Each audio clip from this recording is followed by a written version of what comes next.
Hi, Cal from BHP UK. Today we've got the middleweight 790 KTM in. It's the 105 PS parallel twin, and we've had to take a couple of panels off it to get the data logging into the dyno that we need, and obviously we're doing all the data from the OBDs fed into the computer as well. We're going to do some, obviously we're going to run the bike standard, see what it's getting, see how it's fueling and see what the advance is doing, and then we'll take it from there.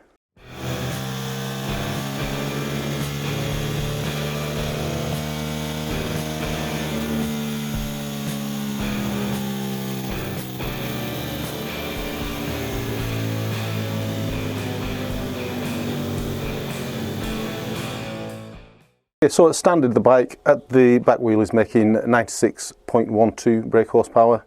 We can see that we've got a huge lean spot at about 5,000, 6,000 RPM. I'm sure there's going to be some good gains to be made there, and we'll see what we can get out of the top by adding a little bit of advance and possibly some torque requests. There's quite a few. This is running the Bosch ME17 ECU. It's quite an advanced ECU. There's quite a lot that we can actually play with on this ECU.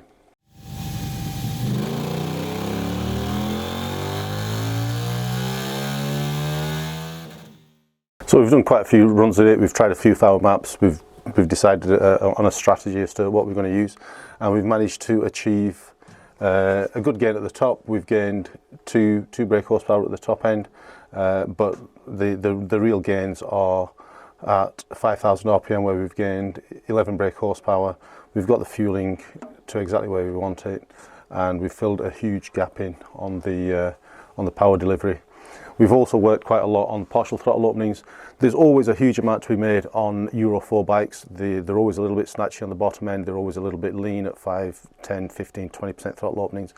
I've ridden the bike on the road afterwards, and it really is night and day difference. Obviously we're going to let the customer have it back, and he can make his own decision on how he likes it.